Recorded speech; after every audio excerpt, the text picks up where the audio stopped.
Welcome back to the 411 Podcasting Network. I am your host, Larry Csonka, and this is episode 105 of the 411 on Wrestling Podcast. You can follow us on iTunes, Stitcher, Spotify, Google Play, YouTube, the 411mania.com website, and any major podcasting platform. Please make sure to subscribe to our show, share us around on social media, and if you have time, leave us a 5-star review on the podcasting platform of your choosing. Joining me today is my normal Wednesday night co-host, Steve Cook. Steve, how are you, my friend? Oh, just dodging the raindrops over here in northern Kentucky, good sir. Yeah, a pretty good light show here about an hour or so ago. Ooh. I had some of that as I was finishing AEW, heading into NXT, so yeah, I know what you're talking about. A little thunder, little lightning, little rain going on. Yeah, just a little after the show went off, like around 10:30 or so. It got crazy daisy over here, but it's kind of settling down right now. I think we'll be good for the rest of tonight. But if I drop off, it's either that or my bad internet, one or the other. Oh, fair enough. Yeah, it is what it is. So, Steve, we're coming off a WrestleMania weekend. We're kind of back into the normal grind of things. And as we look to the future, we got a little news to talk about. We got some TV taping stuff to talk about. First of all, WWE going to be taping this week, and apparently the plan from all reports is they're going to tape for the next month of TV. Raw, SmackDown, NXT, 205 Live, even main event matches. And they're doing this in Florida somehow with a stay-at-home law enacted. Don't know how the hell they're getting around that, but I mean, I guess it's good to be friends with Donald Trump. Money talks. Yeah. That's how it works right there. So, I mean, you know, that Dana White and Vince McMahon are only two people trying to do anything right now. Yeah, I'm surprised Vince hasn't called Dana about his Mystery International Island to host Money in the Bank on. I knew Vince had to be pissed because he didn't think of it first. Like, what the hell? This is true. Son of a bitch. That's good shit, pal. I guarantee you they had a mistake like when they signed the wrong one-legged wrestler that one time. I guarantee you Vince told somebody in management to buy an island, and some fucker came back like, Vince, we tried and failed. What do you mean you failed? We tried to buy Rhode Island, and it didn't work. I was thinking they just end up signing an Islander. That would work too, but I mean... Yeah, they have a few of those guys running around. I don't know, but... So they're going to knock out, apparently, a month TV in 2 or 3 days, Steve. Probably the smart call? Yeah. It's going to be more of the same, pretty much, I suppose. You know, it's kind of the new normal for right now. We're going to have our pre-taped wrestling with no fans and with varying amounts of atmosphere. It's just kind of what we're going through right now, and it's, you know, as far as, you know, my list of problems in the world go, I gotta say that, you know, pre-taped wrestling is pretty low on the list. We got the bigger shit to deal with. Pretty much, man. Impact was going to be running out of material this week because they had a pay-per-view scheduled for the 19th.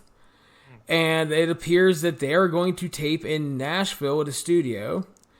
And no crowd, obviously. And that they're going to try to knock out a month of TV and possibly the Rebellion pay-per-view, which may turn into an Access TV special.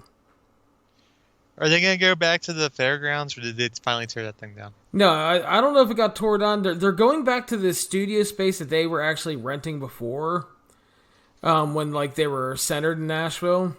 Okay. So they're going back there. They're going to tape TV there. Apparently limited roster as well from everything going around. Oh, sure. It's going to be really tough to get some of those people... Not that I know a lot of the Impact roster off the top of my head, but I'm sure a lot of them are going to have difficulties getting to Nashville.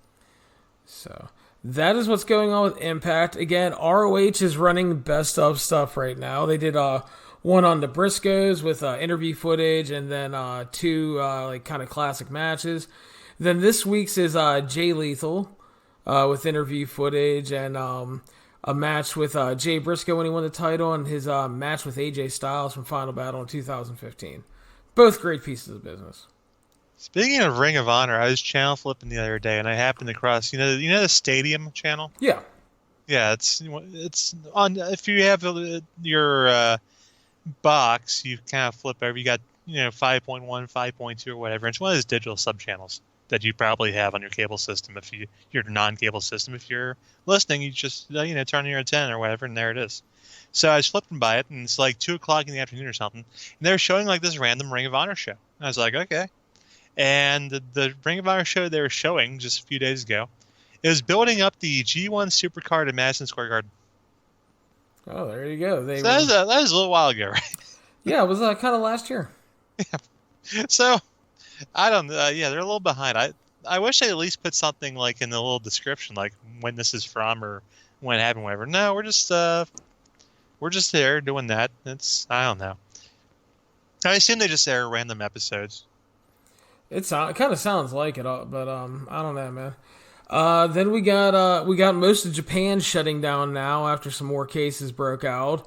A lot of places just generally being shut down. No empty arena shows happening. It's even gotten to the point that Big Japan has finally stopped running shows. Oh no, Big Japan's done. They were just running through everything with people most of the time, so it's like, yeah, but it's not getting any better, quicker over there. There are rumors when things clear up that if they have to, New Japan may explore running some empty arena stuff. But we'll see what happens with that. And of course, whenever something like this happens, you have to wonder how many of those promotions are going to be able to survive the stall in action. That's the big thing. And we kind of talked about this before, Steve. I think you're going to have to keep an eye out for a lot of those lower level promotions that run literally like hand to mouth and have to run shows all the time. Those are going to be the ones that are going to drop out of business. Yeah, it's going to be the same thing like with the American indie scene as well. You have a lot of these promotions that, they barely skate by. They go from show to show. And I see a lot of them hyping up they have the internet streaming services going. They're trying to hype those up. So hopefully that throws some money their way. But it's tough to say right now. That's right. MLW doesn't have a lot of footage left, but apparently, according to Court Bauer in an interview, they can run to 2021 without holding another live event. And I'm just assuming he would go to the archived footage, but there we go. Yeah, so bring back some Uncle Gary Hart, maybe. That's right, the Extreme Horseman. Yes. Kojima back when he got the title run, and yeah, I mean, didn't they have a random Dusty Rhodes Terry Funk match or something? Yeah. Oh yeah, that's the stuff. So it'll be interesting to see what they do, but everybody's kind of working into contingency plans. NWA is kind of shit out of luck right now because the stuff that they had taped was all building to the Crockett Cup. Yeah. And I guess that they've ran, like, they aired the 70th anniversary pay-per-view. They aired that, tentpole event, they called it. And then they aired some Paul Bosch Houston Wrestling this week. Yeah, I need to check that out at some point because that actually sounded pretty interesting. Yeah, I need to check that out as well. So that's Paul Bosch talking to his his good friend Gina Hernandez. That's right. They're friends, right? That's what they say. Promoter and wrestler. Nothing close. Nothing close to see. Nothing to see there. Not at all. No. But yeah, I mean that's kind of what's going on in terms of wrestling TV right now. It's kind of a wild scene. You have a lot of people trying to make the best of their situations. A lot of people trying to ensure that they have content so that they can get their TV rights fees if that's what they get and all that stuff. And yeah. And that's why UFC is trying. That's why Dana's trying to do everything to do these shows because everybody has to remember that when they were bought, it was like $4 billion or some shit. And their payments every year are gigantic on that loan. The interest alone is gigantic. Mm. So apparently ESPN has basically said if they run their contracted shows, they're getting all their money. So if they do that, they'll be fine. And ESPN is going to take any content they can get at this point, let's be honest. Yeah, I mean, they were rerunning old WrestleMania, so... Yeah, they'll take anything. They're not going to worry about, health concerns or anything like that. If they get something, they're going to air it. Whatever it is. Yeah, I did like Dana White trying to defend, like, they're going to run shows on the Indian Reservation. And he was, like, talking about how, the closest hospital is 40 minutes. It's not a big concern. And then somebody had a list of, 9 fighters from the last 4 pay-per-views that had to be rushed to the hospital for serious concerns. It's like, yeah, that sounds fun. Jesus, sounds like a brawl for all. I know. So it's just, yeah, I mean, that's kind of where we are, Steve. AEW has content taped into May. Okay. WWE, again, is going to be taping stuff for the next month. And then I guess we're just going to kind of see where we go from there. We're to see where we are, if things have gotten better, if they've leveled off. I guess that's the big catchphrase these days. Yeah, you have to level the curve. So, but we'll see what happens. But Steve, the good news is kind of no matter what happens, we're going to have stuff to talk about. Yeah. We got Yeah, some... there's always something going on. There's going to be some Dynamite, there's going to be some NXT, there's going to be some whatever. That's right. And like I said before, we're going to do some retro content, continuing on with some of that. We're going to make sure you guys have something to listen to so you don't have to worry about that. Yeah, and you got plenty of time to listen to it, too, so there's really no excuse. Pretty much. So that is going to kind of bring us into our Wednesday night action. March 8th, 2020, Steve. Yep. And we start off with... April. I'm sorry, April. Whatever. Yeah, we're all losing track of days, and it's tough to keep track anymore. It is, dude. I don't know. Yeah, stuck in the house and everything. But so we start with Dynamite, and we opened up with a Jake Roberts promo. Yeah, and Jake is he's fucking Jake Roberts, brother. That's all I can really say. He's great. He puts over Lance Archer as a killer. There are issues with Cody. Had a little line about how Marco stepped up because he wanted to become a man, and that he only showed that he ended up being an idiot because Lance Archer murdered him last week. He asked Cody if he was a man or a mouse, and then told him to squeak up. Squeak up. Very nice, Jake. But Marco apparently learned nothing from all this because he's still acting like an idiot later in the show. Yes, make sure you remember that. So we had Chris Jericho, Le Champion, and Tony Schiavone on commentary. Yes. And let me tell you, that's been ongoing for 25 years. That's right, and they referenced that several times. But let me tell you, if you love Tony and Cody, you'll probably love Jericho and Tony because it was something else. So we started off with Lance Archer in action. I didn't catch the young man's name, but I believe his name was Dead Meat. Yes. Close enough, really. Lance Archer destroyed this young gentleman in 90 seconds. It was a pummeling. At one point, he picked him up for a choke slam with one hand and then threw him backwards over his head. Well, like all the way across the fucking ring. And then he hit the blackout. I wishes he thought of that. Yeah, and he hit the blackout to finish it, and Lance Archer killed a man on national TV. Yeah, that's kind of what Lance Archer's become known for in the past several years, and I imagine we'll be seeing a lot more of that here that come in AEW as long as Cody refuses to squeak up. That's right. Overall, I thought a great way to kick off the show. You got the Jake promo. You got Lance Archer killing a man. And again, this isn't any of that bullshit. Like, I understood why the Marco match went a little long. Like, it wasn't long, but, it was over 4 minutes. I understand why. Because Marco is actually a name in the company right now and a sympathetic babyface. Sure. But when you have some dude in there who nobody knows who he is, Lance Archer needs to be killing a dude with, no resistance in under 2 minutes, and that's what he did. Simple. Exactly. We went to the ladies next, Steve. Big match in the women's division. Hikaru Shida versus Dr. Britt Baker. And, Steve, before I go to you at the end of the day, Hikaru Shida won the match at 17:05 via pin. What were your thoughts on this match, Steve? Well, I mean, Hikaru Shida won the match, but at the end of the day, you got to give some credit to the good Dr. Britt Baker, who just took all kinds of never-ending punishment. Poor girl got her nose busted. It didn't look like a good situation for her.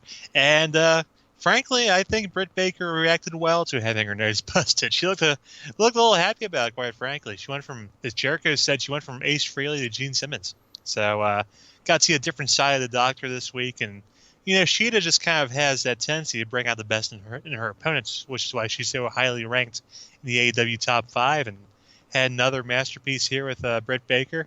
A matchup that maybe didn't look the best on paper, but let's face it, at this point, if it's got Shida in it, she's going to bring the best out of whoever she's in there with. So, and she'll get Nyla Rose here eventually, and that should be a pretty darn good one as well. But Definitely a good. I mean, and you gotta give the good Dr. Britt Baker some props for her performance here, and try and give Tony some advice too. But that darn sheet attacked her from behind. I don't know.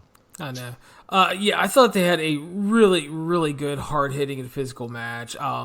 You had two of the kind of top contenders going at it here. I thought the babyface heel dynamics were played very well by both. Yeah, Britt reacted really well because this was not like she got her nose hit and there was a little bit of blood. She was pouring blood at one point because there was dots all over the ring. I mean, she got busted open big. And she kept her composure. She kept going. And tons of credit to her. Hikaru Shida wins. She continues to roll here. And honestly, I think all things considered, and you take everything they did into consideration and the fact that Britt may have broken her fucking nose, I think overall this was her best in-ring outing to date. Oh, no doubt about that. And one thing I forgot to point out, there's some of those fans at ringside, Larry, a little bit unruly throughout the evening. A little rowdy. And like in this match, you had a couple of these fans holding Britt Baker so Shida was able to kick her. Like, what is that all about? Jericho was not happy with young Pineapple Pete. No, Pineapple Pete was causing all sorts of trouble tonight, and I don't know where the referee was, why they did nothing to stop this atrocity. I don't know what. There's got to be some rule in the AEW rulebook against that, right? You would think so. But the fans were a little unruly tonight, Steve. I don't know. They were. It popped up again later on, which we'll get to. So we had Kenny Omega meeting with Michael Nakazawa backstage. They were talking about their match tonight and that they needed a team name here at AEW because they had only teamed in Japan. Michael Nakazawa wanted to be the Best Friends. Kenny tried to talk him out of this because they already had a Best Friends team, which led to Orange Cassidy popping out of the shitter and the Best Friends arriving. They had been listening all along. They argued over who would be the Best Friends. And Trent and Chuck basically said they would put the Best Friend's name on the line tonight. That's big of them. I mean, that's stepping up to the plate right there. Trent and Chuck there's no reason for them to defend their own name, but they went ahead and put it on the line. So you got to give them props for stepping up. And I don't know why Kenny's so worried about having a tag team name with Nakazawa here when he doesn't even have a tag team name with Adam Page. Like, what's up with that? Who knows, man? Who knows? Where is he? Hangman? I guess the Hangman self-isolated himself, right? I think so. Yeah. Self-isolated with a couple cases of whiskey? That sounds like the Hangman. He doesn't really need an excuse for that. No. So Excalibur broke down the AEW top 5 rankings every division. Dark Order, Hikaru Shida, and Jake Hagar are number 1 in their divisions. Yeah. And that led to a big video package, extremely well done video package, hyping up next week's Moxley versus Hagar empty arena title match.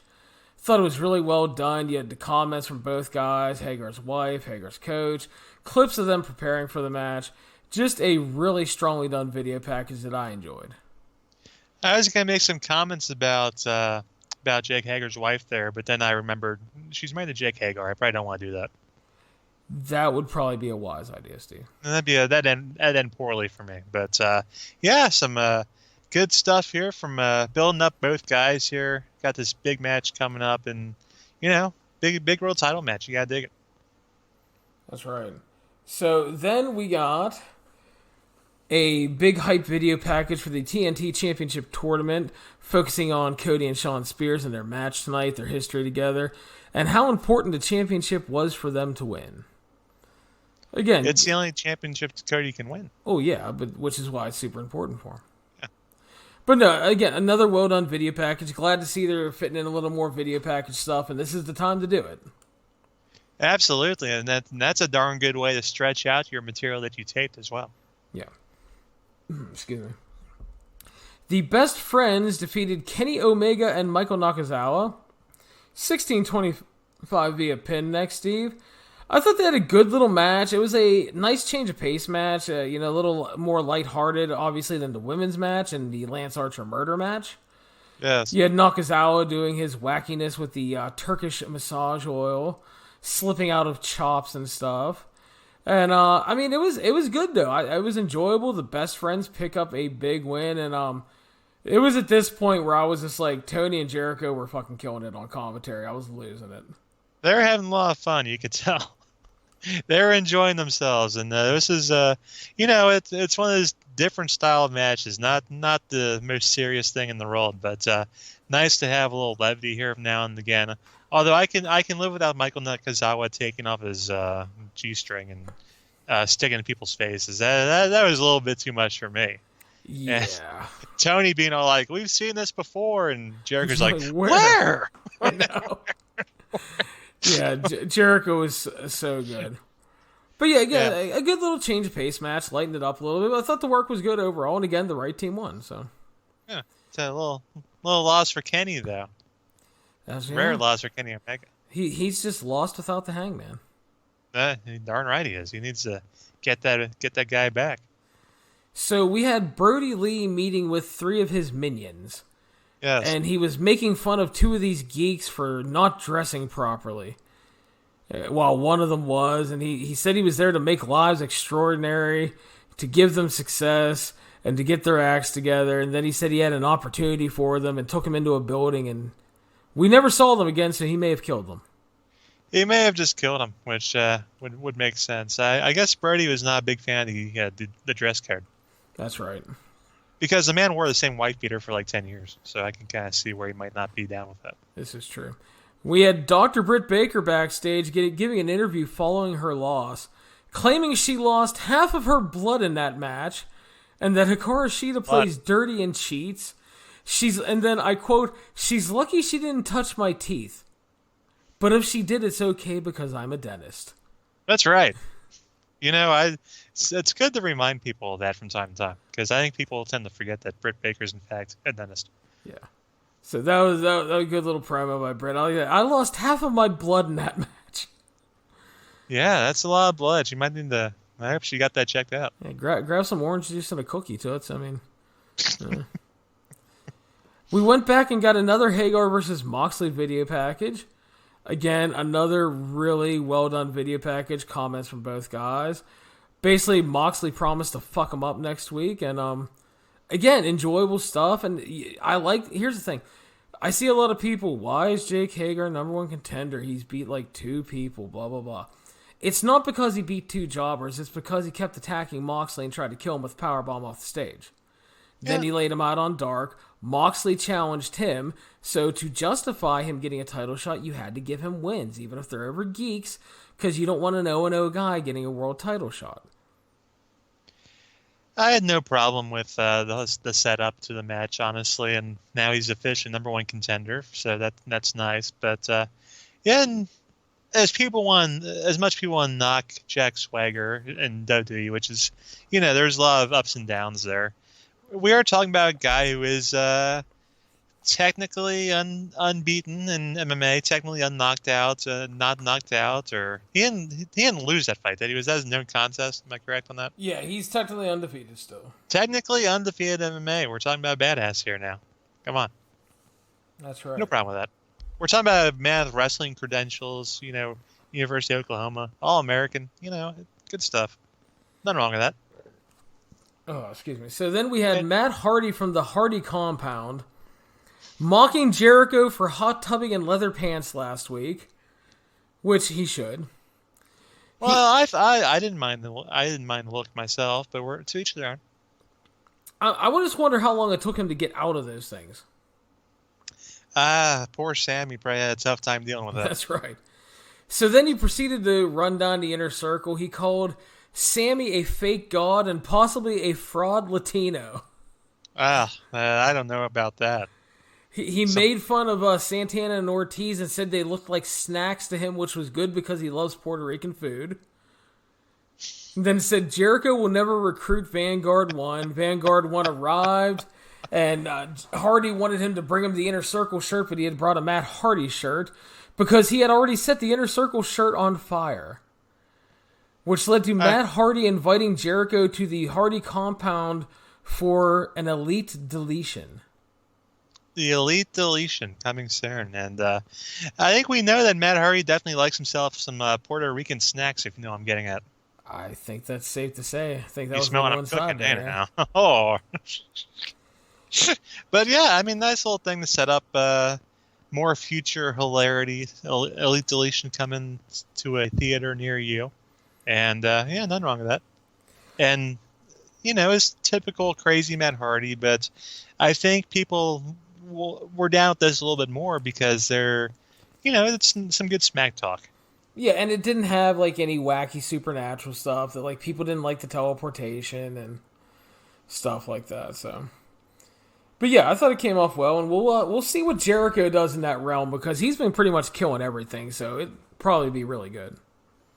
I just can't wait to see what happens once Jericho gets Vanguard 1 to join the Inner Circle. That'll be the heel turn of the century. It will be. Oh man. Next up, the Exalted One, Brody Lee, killed young Lee Johnson in about 90 seconds. He just destroyed this young lad. Now, is it just me? I mean, maybe it's just me, but when you got a guy named Brody Lee, you got to give your jobber a different name than Lee Johnson. You can't have Lee versus Lee. Switch it up. Yeah. Switch it up, pal. I mean, that would have been a good ode to Vince as well, because we know how they felt about having 2 Lances and 2 Shanes and 2 Steves and all that stuff back in the day. Yeah. Change it to another L name if you have to. Give him Leonard, Levander. Leroy Johnson. Come on. There we go. Yeah. So, yes, but the Exalted One killed this young lad, and it was exactly what it was supposed to be. And you had Marcus Stunts to sit in the ringside trying to act like he was something. Like, Marco, you already got killed by Lance Archer. I don't think you will be messing with Mr. Brody Lee, who Jericho is very sure to call him Mr. Brody Lee on commentary. No, Jericho doesn't want to die. He's smart, unlike Marco Stunt, who Jake Roberts told us earlier was an idiot. That's right. Yeah, Jericho and Tony were very smart like that. So, announced for next week, we have 2 matches. The TNT Championship Tournament quarterfinal match between Lance Archer and Colt Cabana. Colt, it was lovely knowing you. Yeah, Colt's a good guy, but I love Colt, but I don't like his chances next week, that's all I'm saying. And then we have our AEW title empty arena match between Jon Moxley and Jake Hagar, Steve. Yep, and that should be a barn burner. I think I saw on Twitter that good old JR will be making his return to call that match. Ah, yeah, because I believe that was taped back in Florida when he was there, so. Yeah, so, Jericho, and JR is all about those Oklahoma boys, too, so there might be some bias seeping through in that commentary, I don't know. Maybe a little bit. So our main event was the TNT Championship Tournament quarterfinal match between Cody and Shawn Spears, Steve. They went 21 and a half minutes, and at the end of the day, Cody won. And what did you think? I thought it was pretty good for the most part. Towards the end, they got a little too... they have them doing a little bit too much, I thought. You had the big table spot. You had Cody hitting the man with 2 crossroads, and that still wasn't enough to get a 3 count. It seemed a little much to me in that regard. And also the finish with Shawn Spears keeping his shoulders down during the figure 4 for a 3 count. It didn't even look like he passed out or nothing. It just looked like he was spasming on the mat or something. I wasn't quite sure what was going on there. Jericho says it's the first time he's seen that in 30 years. So, it was a unique finish for sure. But, they went out there and they worked hard. You can't knock the effort. And I'm not saying it's bad. I'm just saying maybe a little too much there. But at the same time, you do want to get the TNT title off to a good start. So I can kind of see where they're coming from there. I think not only do you want to get that title off to a good start, I think Cody was... I think it was like... I get what you're saying. It kind of went into... It felt like a little too much. But I also think at the same time, they were trying to protect Spears because he was losing again. Yeah. Because, I thought it was a really good match. I really enjoyed it. I thought they played off of their history well together. Thought it got the tournament off to a good start. And it felt like they were actually fighting for something important. Yep, that's true, which they are the TNT Championship. That's right. So that is going to be AEW for the week. And we are going to move on to NXT TV for... Oh, wait a minute. Hold on.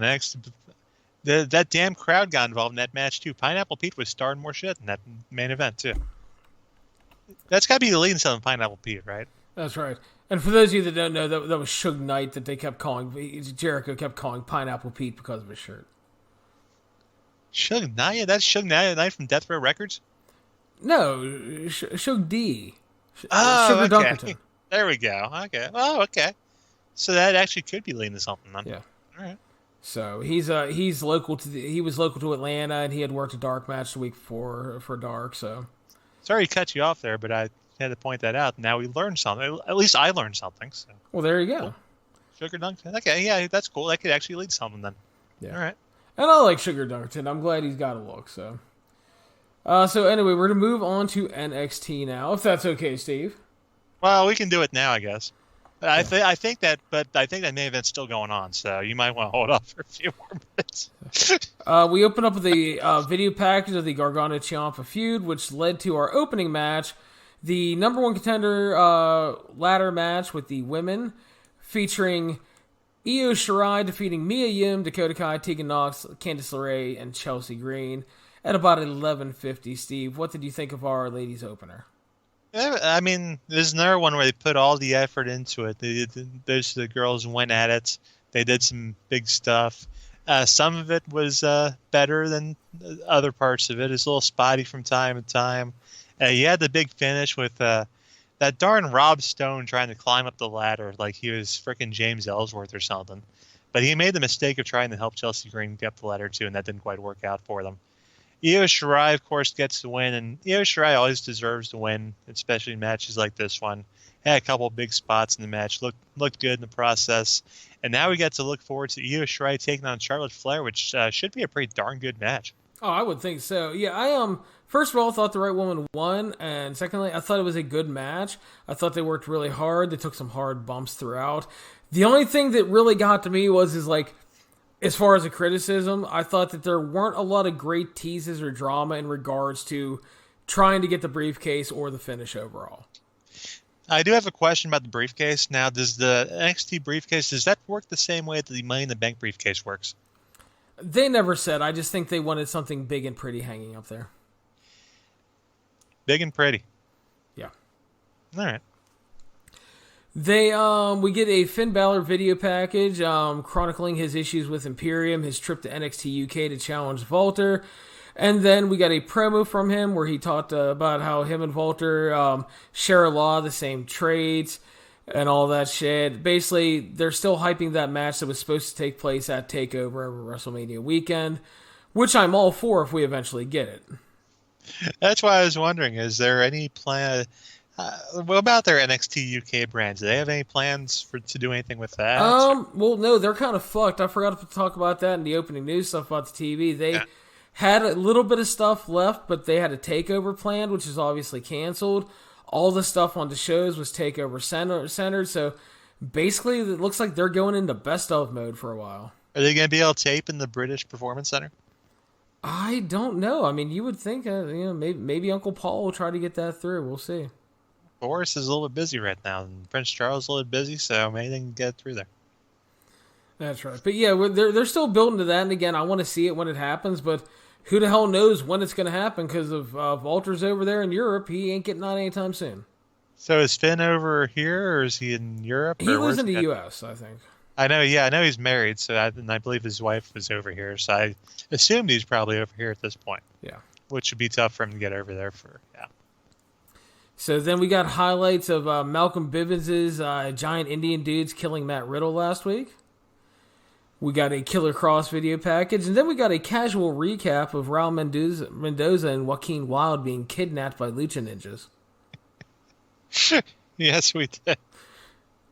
Is nobody concerned about these motherfuckers? It's apparently not. I know there's 800 people under contract, but I mean, are we not concerned that the minorities have gone missing? They have a lot of people there. Yeah, that's true. And then, they have a few extra bodies they can stay and get rid of for a while. But I'm sure they'll come back at some point. And I guess it'll be like the Wrestling Society X angle where remember when the Team Dragon Gate guys got kidnapped by random dudes? Yeah. And they brainwashed them and made them evil? Yeah, evil Lucha stable coming, brother. How about that for a callback? Going back to Wrestling Society X. Good times. Yeah. So then we got Rinku and Suvar, which are Malcolm Bivens' giant Indian jacked up dudes who used to play baseball, facing off with the former 3.0, which are now Ever Rise, Chase Parker, and Matt Martell. And the giant Indian dudes won at 4.5 minutes. I don't know about you, Steve. I did not think this was a stellar in-ring debut for the big lads. Plus, we did not get a Malcolm Bivens promo.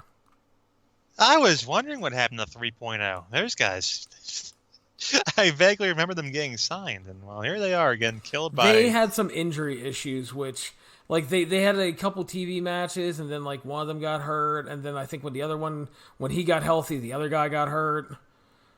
I was going to say, I hadn't heard those guys doing anything in a long time. And here they are getting killed by Stokely Hathaway's big boys, or Malcolm Bivens, whatever you call him. He's still big stoked to us. Whatever you call him this week, and he's, I mean, that's the thing right there, because we all know this guy is supposed to be a top promo of all time. You stick him out there for any kind of appearance, he should be saying something. He didn't say nothing. Exactly. So what the hell? What's the point of that? I thought the in-ring was just there. They feel like a very generic big dude team, and then we got no promo. Like, it was there. Yeah, it's just small dude with these two big dudes. All right, cool. Okay. So what? Adam Cole cut a promo running down Velveteen Dream, saying he doesn't deserve a title shot and all that shit. Well, I mean, the Velveteen Dream did lose to Roderick Strong in that cage match, though. Adam Cole's got. Are you saying his win over Roberto Fish means nothing? Yeah, I'll say that. I mean, what kind of credibility does Bobby Fish have singles wise? He's a tag team guy. How dare you, Steve? I mean, it's been a while since he's the ROH TV champion. It's been a minute or two, right? Fair, but yeah. Just saying. So we got a recap of Charlotte defeating Rhea Ripley for the NXT Women's title. Now this is interesting, Steve. Yeah. Because apparently there's a report out there that her visa's expired and she went back to Australia. Okay. And that's why they took the title off her, because she's going to have to go there, be in quarantine for a couple weeks, renew the visa, and then come back. And it's like, first of all, if they knew her visa was coming up, why wouldn't they have done that earlier? It seems like just horrible business planning. And then, second of all, she's like allegedly still in Florida telling everybody she's not in Australia. I don't want to say there's I don't want to say there's a conspiracy theory and Lady Big Dog politicked her way into the championship. But I don't know. I mean, I kind of figured that giving the belt to Charlotte is always part of the plan, right? Isn't giving a belt to Charlotte always part of the plan? Well, I mean, that's the only way they know how to book her, as we talked about pretty much all the Sunday. time. Just give her a belt. So, and Rhea's number was up. So there you have it. And I wouldn't be surprised, honestly, if they kind of figured like the plan beforehand back a few months ago is like, okay, let's have Rhea be champion until WrestleMania, and then we'll send her back home for a little bit and then bring her back, and then that way Charlotte could have defenses with Io Shirai and other people, and then you bring Rhea back for a big comeback. But of course, things are a lot more complicated now with going back to Australia and getting work visas and things like that. So kind of I'm thinking it's kind of an idea that maybe kind of made sense, but things kind of blow up in their face, which happens from time to time. But like I said on Twitter, the only way I think we can prove whether Rhea Ripley is in America or not is if she stops by my house. Fair point. That's and then I'll let you guys know. Okay, Rhea's in America. It's all good. That's all I'm saying. So, I'm trying to help y'all out. It was announced earlier today, and they confirmed it here on the show, that due to the travel restrictions following current situations, because we can't say coronavirus on TV, that they're going to crown an interim cruiserweight champion because Jordan Devlin cannot leave Europe. And that a tournament is going to start next week. And in theory, it's not the worst idea because a tournament is a good way to fill TV time. Sure. And you can do the natural match with whoever wins the fake, the fraud belt. Yeah. So Jordan Devlin can come back and beat the shit out of him. Yeah. So. I mean, it's kind of shades of, and people compare it to, you want to compare it to UFC, obviously, because they kind of started this whole interim title business. Yeah, but, Shawn and Razor, man. That's why I was going back to 1993 when Shawn Michaels pieced out for a minute or so, and they had Razor Ramon become the new Intercontinental Champion. But then Shawn Michaels came back a few weeks later and still had his belt, which led to a ladder match at WrestleMania, which some people say was pretty good. So I have no problem with it. Yeah, they had an all right match, didn't they, Steve? I think it's okay. I think some people remember that one. Maybe some people even still talk about it today because but that's just what I hear through the grapevine. So yeah, I mean, if your champion's over in England, you kind of gotta do what you gotta do. And like you said, tournament on TV, good way to fill time. Exactly. So the entire second hour was the main event presentation. Yeah. including Gargano, Ciampa, Candice, Triple H all arriving, and then Triple H setting the stage for our cinematically shot alleged feud-ending match between Gargano and Ciampa. Steve? This match went 48 minutes with Jonathan Gargano defeating Tommaso Ciampa after Candice LeRae arrived, low-blowed both of them, but it was a trap because Jonathan was wearing a cup. And then he hit Ciampa with his own finish on the exposed ring boards and picked up the win. Your thoughts, Steve? When we talk about the Edge and Randy Orton match being overly long on WrestleMania? Yeah. This one is even longer. And and I know a lot of people out there, and I know that these two guys have had some pretty good matches in the past, and even those tend to run a little bit long. But and as much as I like your more cinematic presentations like the Boneyard match and the Five Funhouse thing at WrestleMania, I thought was fine. This thing just it didn't really do it for me. I'm sorry. And I know a lot of you out there are going to disagree with me.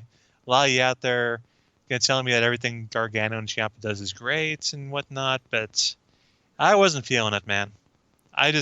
When I saw this thing go on the air, when it is I was just looking like, is there something else? Is there another match after this? No, it's gonna be the whole damn hour. Ugh. Yeah, I wasn't feeling it. Now, Steve, you know I love these two guys. I have rated several of their matches very highly, 5 stars a couple times.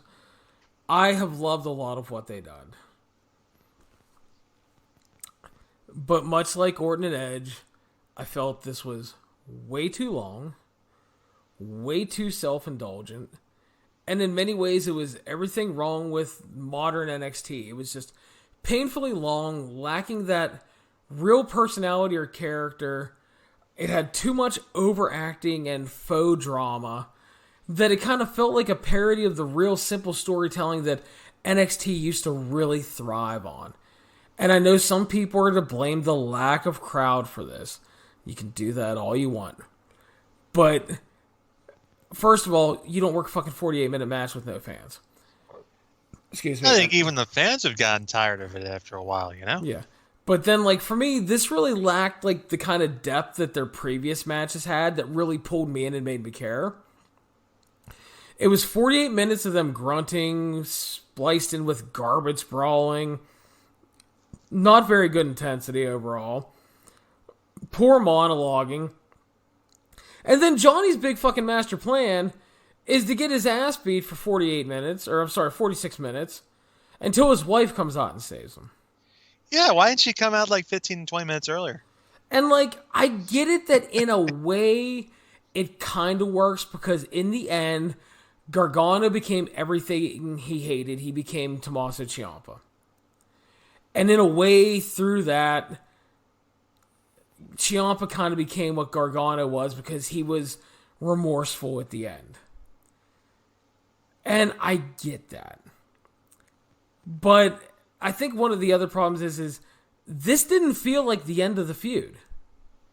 No, not at all. So I will say there were some nice elements spliced out, but kind of few and far between because it was so long. I liked this slightly better than Orton and Edge, not by much.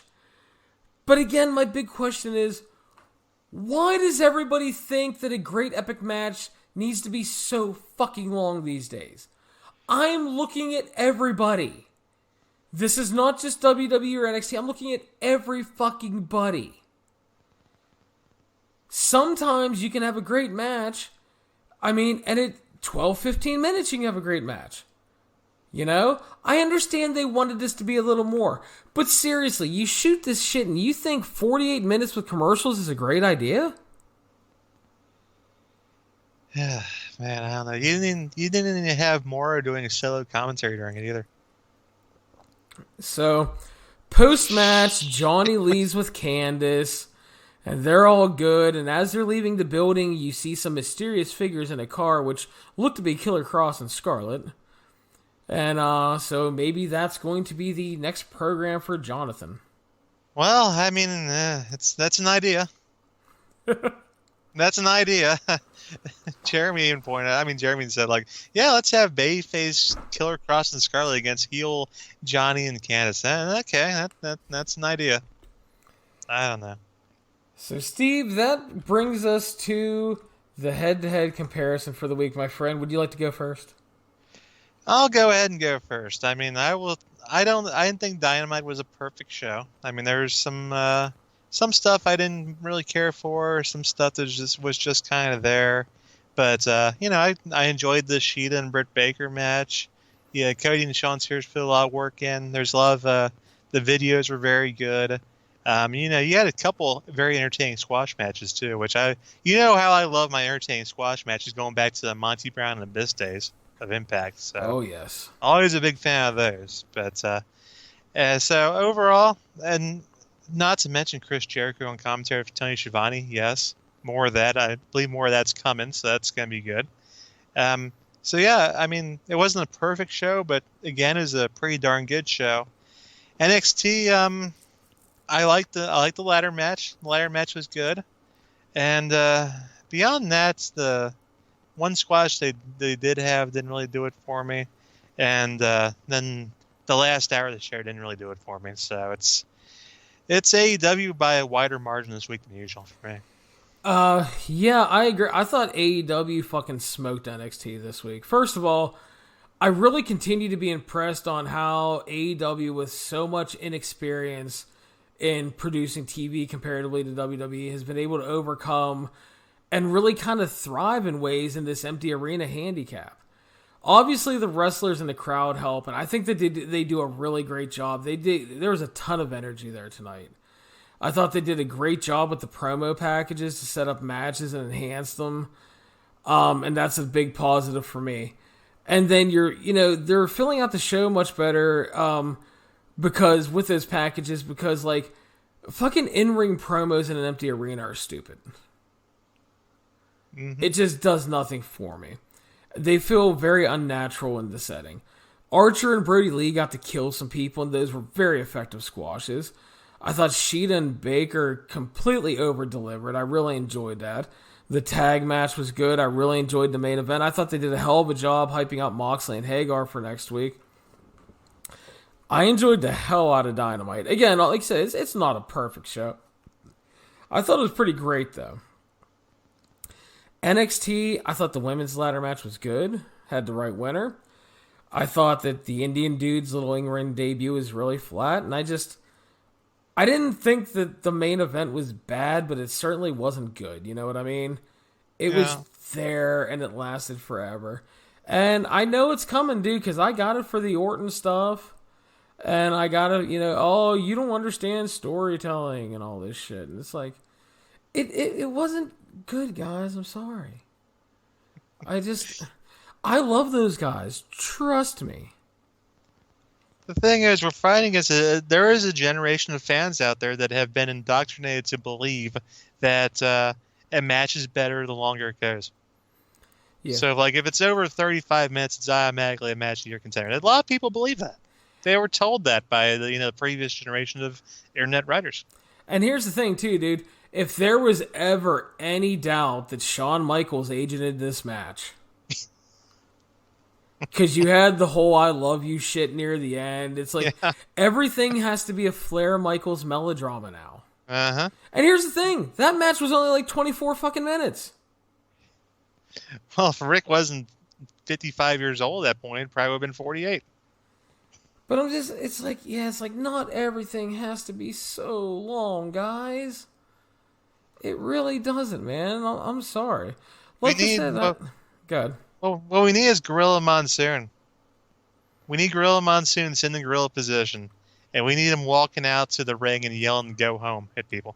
That's what we need. Dude, like the Edge and Orton match, I was about halfway through Gargano and Ciampa. And all I could think was the same thing I thought during that match. Send Dark City. Yeah. John Davis is still down there in Florida. He can do it. There you go. I just... And again, you guys need to understand, I love Gargano and Ciampa. Really do. And what's funny is I got an email like about an hour ago, Steve, as we're doing this. Someone's like, I'm absolutely shocked. I was certain you'd give Gargano and Ciampa 5 stars because you love them so much. I'm like, no. There are some people out there that might give certain people certain match ratings all the time, but, you know. I don't know. I kind of think that there's, like, I've talked about it before. There's something missing with NXT. It's just, they used to have this real simple, direct storytelling that worked. It felt like the cool brand. And, you know, it's just not that AEW's on the air. I mean, there's been drastic changes in NXT, and it feels like it, and the show just does not feel the same. And I'll tell you, but the thing is, and I'll tell you, there's some people that have been there too long as well. Like this, Gargano and Ciampa are a main example of this. How long have they been? They've been there forever. They've been feuding forever. And as much as they said this match was one last beat, that did not look like the end of the feud to me. I'm not buying it. No, they're going to be back at it here at some point. I mean, maybe it won't be next week, but we'll see them back at it soon enough. And then people will still be wondering, oh my God, that's still going on. And there was a point where it was one of the best feuds in wrestling, no doubt. But I got to tell you, this time around, it's kind of felt like it's kind of overstayed its welcome a little bit for me. I agree, actually, and I loved a lot of their matches, but I honestly thought that my idea following, like, I would have had, you know, like, they both ended up losing at that takeover, but I would have had them both lose, and I would have had them reform DIY for a while. May even send them to Raw or SmackDown or somewhere else. Well, the thing is, Ciampa's not going to go. Yeah. He's already said he has no plans. He doesn't think he can work that main roster schedule because of his neck and all the injuries he's had. Which is probably accurate. But, you know what? You could do it now, though, because they don't do touring anymore. Yeah, I mean, in theory, you could. I guess you're right. There you go. Send them up the Raw. Why not? Have them beautiful Street Profits or something. I don't know. Yeah. So we'll see what happens, Steve. But, Steve, that's going to wrap up our portion of the show tonight. I want everybody to stay tuned because joining me in a moment is going to be Jerome Cusson, and we're going to talk about Dark Side of the Ring on New Jack. All right, welcome back to the next segment of the show. Joining me once again is Jerome Cusson. Jerome, how are you, my friend? I'm doing all right. The one thing, I've been a terrible podcast host in that I have not been plugging my own shit. So I'm just going to do that really quickly before we even get into this. Yeah, I mean, this is my fault. This isn't your responsibility. I have to plug my own stuff. So make sure that you are following me on Twitter at JeromeC1985. I am doing non-wrestling content for the real world. I host 2 podcasts over there, one of which is Real Bad. It is a look at the legendary television show Breaking Bad. Our next episode is actually going to be coming out on Tuesday of this week, as we will be reviewing season 4, which is quite epic in nature, and there's a lot of stuff that Kevin Ford and I have talked about. And I also do a show called Superhero Pantheon, where we discuss superhero movies on a weekly basis. Larry, you'll be happy to know that we just reviewed 2 Ghost Riders, 2 Punishers, and a Daredevil movie. Please, no, you did the Daredevil movie. I was gonna say, I try to follow that as much as possible and swing it in, but I can't remember. I think you might have, but I can't remember. Did you guys ever look at the early, really bad Marvel stuff in terms of what appeared on the Incredible Hulk, as in Daredevil and Thor? We did do 2 episodes. Yes, they were 2 TV movies. Yes. One was with Daredevil, and the other was Thor. Yes, I love those. We did review those. So if you go back into the archives, I thought you did. Okay, I need stuff to listen to during the pandemic, so I will go back and listen to this for sure. Because I couldn't remember, but the main reason I ask is because, like, number one, I love the original Incredible Hulk series. I actually own the entire series on DVD, and when I bought the series, it came with all the TV movies. Mm-hmm. So I actually have, like, the entire thing, so I love it. Yes, Hulk and Thor not being able to bring down a helicopter together was really sad. It was. And then Daredevil just looks like a fucking cat burglar. Yeah, the costuming is not great. Oh yeah, it's those are something. Yeah, I mean we've really been scratching the bottom of the barrel, because we reviewed the 1990 Captain America. Oh, so that's like Captain America being a douchebag and smoking a cigarette for the first half of the movie, right? Yeah, and he literally fakes being sick and drives away from people trying to help him twice. Yeah. It's bad. It's bad news bears, man.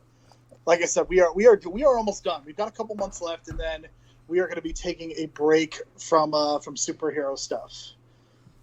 But it's been a fun ride. We've been doing this for about 2.5 years now. So yeah, good stuff. That is good. So real quick before we get into what we're going to talk about, you were bringing up movies and everything. Have you gotten to catch up or watch some stuff you haven't seen during this whole pandemic? I mean, my God, Larry. I mean, it's just, I've been focusing a lot on Breaking Bad. A lot of it's for the podcast. I think we would have separated it a little bit more, but we're probably going to be banking shows over the course of the next month because there's not much else to do, and Kevin and I have the time to do that. And I know that we're going to be banking some episodes of Superhero Pantheon and then whatever we do next. So a lot of my time has just been focused on that. And yeah, I've been watching some sitcoms here and there that I haven't been, and watching the TV shows that are still airing. So yeah, I am doing a pretty good job of keeping up and watching some different things. And I still listen to my podcast. That's a really important part of my day, is being able to listen to the podcasts that I listen to, because I know the podcast downloads are actually down because nobody has a commute anymore. But I'm still going out of my way to still listen to those. And yeah, I mean, it's just trying to keep my sanity. I do not watch the news. I can tell you that definitively.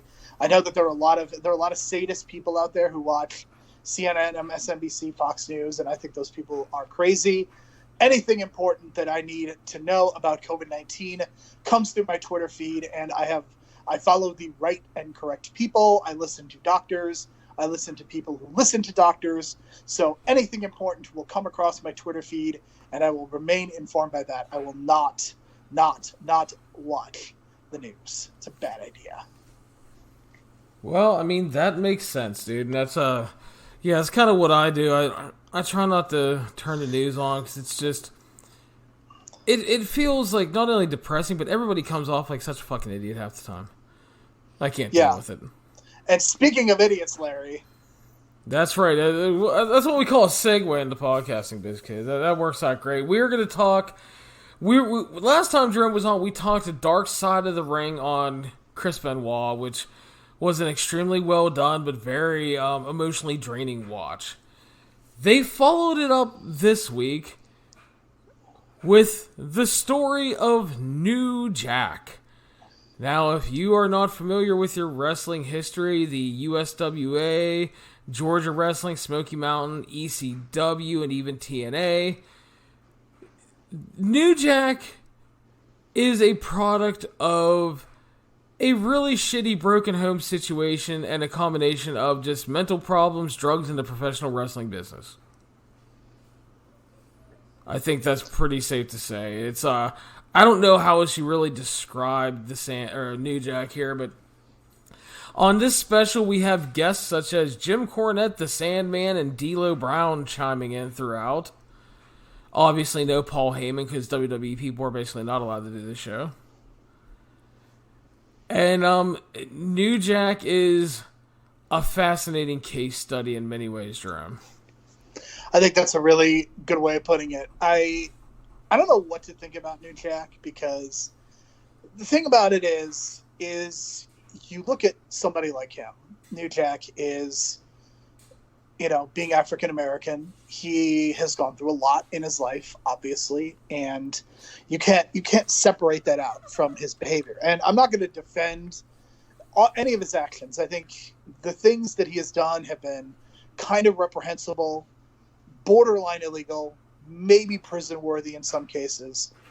But you can't separate what he went through in his past with his parents, and they really touched on his parents, but they didn't really touch on a lot of other things which undoubtedly have had an effect on him. I mean, there's so many times where he talks about just interacting with people on a day-to-day basis, and wrestling people not known for being the most progressive. And there's so many times when he talks about being referred to as the N-word, and I cannot imagine what that does to a person, because I can't say that I've ever gone through that experience of just being so hated because of the color of my skin. I mean, it's just not something that I can ever sympathize. Not sympathize. It's not something that I can ever fully understand, because I'm not that person. New Jack, I mean, just imagine being booed because just walking out and being black and getting called the N-word. I mean, just imagine what that's got to be like, and due to his psyche, a fragile psyche that is evidently already there. So I have very complicated feelings, and regardless of his actions, I don't want people to think that I'm in any way condoning his behavior. But yeah, I mean, it's just those conflicted feelings definitely stayed with me throughout the 45 minutes or so of this documentary. Yeah, and to kind of expand on some of the stuff you brought up there, it's like he tells stories about his father not only being abusive to his mother, but the fact that he stabbed his mother, and the fact that his father shot his mother in the leg when she tried to get away one time. I mean, this is beyond broken home situation. And to go into the racial stuff, he talks about just, he's in the ring and he, all he hears is, "Hey, you," and it's just, obviously I'm not going to say it, but you get where I'm going here. And it's just like, out of nowhere, like just walking out, and he hasn't even said anything yet. And we're going to talk about how he egged that on later on. But he also told a story about how he was working somewhere. I forget where he was working at the time. It might have been when he was in Florida, but a little white child walked up to him and wanted to shake his hand at first, and then the kid wiped his hand on his arm, like wiped on New Jack's arm, and then wiped it on his arm. And New Jack asked him what he was doing. He said, "Well, my daddy said if you touch a black person and you touch your skin, you're going to turn black." Which is like the most fucked up thing to tell your kid, first of all. I mean, Jesus Christ, man. So, I mean, yeah, New Jack, again, I mean, he worked USWA, he worked in the Georgia scene. His first break before getting to ECW, though, was Jim Cornette's Smoky Mountain Wrestling. And New Jack was brought in to be a heel with the Mustafa as the Gangstas. They had D'Lo Brown there as a guy to take the heat for him when they didn't want to get the Gangstas beat up. And Jim Cornette's basic instructions, according to New Jack, were go say things that are going to piss white people off. So New Jack would go out there and he would say shit like, "I want to thank O.J. Simpson for everything he's done and taking 2 more of them out." And there's an angle, I think it was like the debut angle, where they went up there and him and Mustafa just like beat the shit out of a couple white jobbers.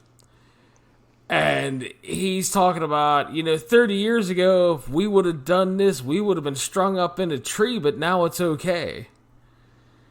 I mean, to the point that they basically reenacted the Rodney King angle when they attacked the Rock and Roll Express and beat the shit out of Ricky Morton with other members of their gang, left Ricky Morton bleeding in Smoky Mountain.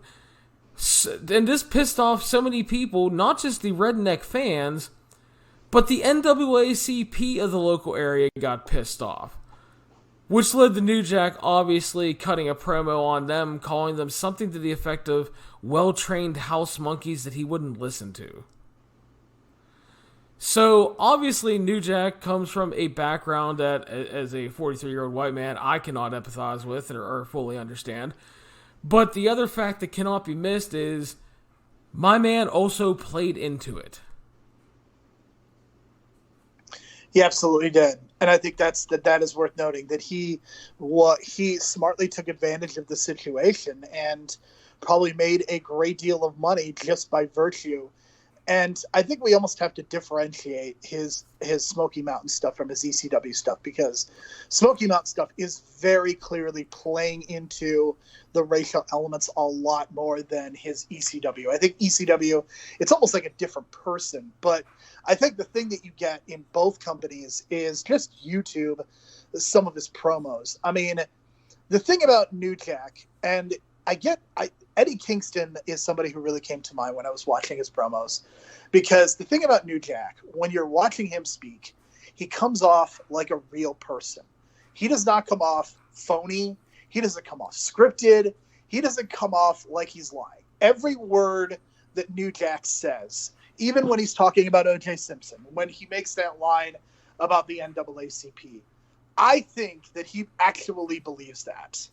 And I can't say that about a lot of people. And if you are going to say those kinds of things and be that controversial, then you almost have to have the sincerity of your beliefs.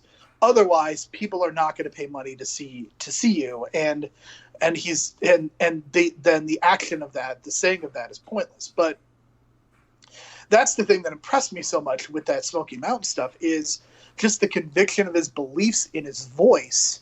And regardless of what you think of him as a person, just watching those promos, I think a lot of people could learn just how to cut a promo and to be that realistic. And I know that some people are also mentioning the fact, because he played a small part in Beyond the Mat, and they talked about him as an actor, and they said that he could be Denzel Washington's friend in a movie. And you see that. You see the charisma. You see the sincerity. I mean, the guy's just really good at talking, regardless of what you think of him as a person. Those promo skills, absolutely. I could see why Jim Cornette, of all people, would book him. Yeah, and I think the Eddie Kingston comparison is probably the best one for current day, because when Eddie Kingston talks, it's like I talked about that like when the NWA series started, and I saw they were going to use Eddie Kingston. And I'm like, you give Eddie Kingston a mic on your TV show, and I got time for you every week. Because Eddie Kingston is in an era where everybody has to do business talk and, talk to their universe and use like just so many specified words and penned out promos. You get an Eddie Kingston out there, and Eddie Kingston talks, again, like you said, a real person. And that is so important. And when Eddie Kingston's talking to him, you feel a passion, you can feel an anger, you can feel an excitement depending on what he's talking about. And yeah, the New Jack stuff in Smoky Mountain, again, plays heavily into the race stuff. But I think a lot of people do diminish that work. Number one, because it's heavily race-based, and number two, because it's New Jack. And as we're going to talk about in this thing, I mean, there's no way to sugarcoat it. New Jack has a reputation for basically being a cokehead piece of shit. And I think that's where a lot of the difference comes from between Smoky Mountain and ECW. Because you never hear him talking about doing drugs a shit ton in the Smoky Mountain or anything. He talks about what he was brought in to do, what was working, and then him getting an offer from ECW. And when he transitions to ECW, then like all he does is talk about trying to hurt people and getting high on coke every night. So that's a very big change. That may be an editing choice too. We don't know. Very true.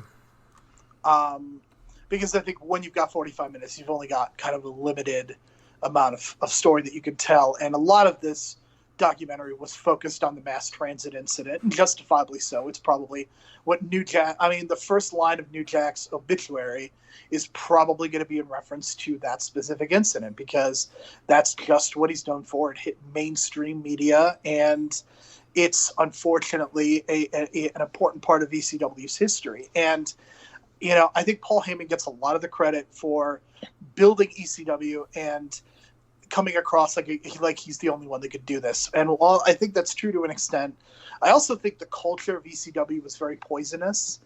And I feel confident in saying that 25 years later, because just look at the people just look at the fact that ECW, like the companies, all of them are so guilty of still trying to get that cheap ECW pop whenever they're using a Rhino or Dudley's or Sandman or fucking Tommy Dreamer of all people. Like, it's 25 years later and these people are still around. And Paul Heyman is still around and being gainfully employed. And it's just so bizarre to me because, like, the thing when I think about ECW, and I think I was a little bit too young. Like, I became a wrestling fan when I was about 10 years old, 94, 95.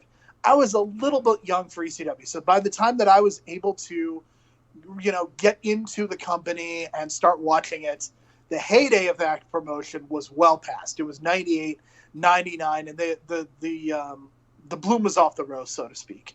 But to me, what ECW was about a group of guys who were not good enough for these bigger promotions, and they were the first people to criticize the Ric Flairs and the Hulk Hogans and anybody else, all the legends, for not retiring. But then, ironically, like, we're still talking about these guys as if they're still relevant, and they're just not. And New Jack, I think, because of New Jack's reputation, I don't think he is as much of a part of that culture as a Tommy Dreamer or people like that. But that's definitely something that I was thinking about as they were talking about ECW in a general way. Yeah, I mean, it's 2020 and I've watched Tommy Dreamer main event a fucking show. Still. I've watched Rhino main event a TV show. Still. Bully Ray is still around for reasons. Don't know why. Drives me insane. But it's it is really weird when you bring it up and you think about it in those terms that, they were running down Flair and all those guys for not moving on and letting the new generation in, and then they became that largely, a lot of them. Still around and just I can't believe it half the time. Like, I'm sitting there like, say what you will about who I'm going to talk about here in a moment, but like, I'm watching I was reviewing Impact recently, and Sami Callihan was cutting a promo to start the explanation of his new angle. And it was actually a really good promo that I was enjoying. And then rip-off Man in the Box hits. And here comes Tommy fucking Dreamer. I've been doing this forever. I'm hardcore. I'm gonna defend the boys and girls in the locker room. You're a bad person, Sami Callihan. Let's have a rip-off ECW hardcore fight now.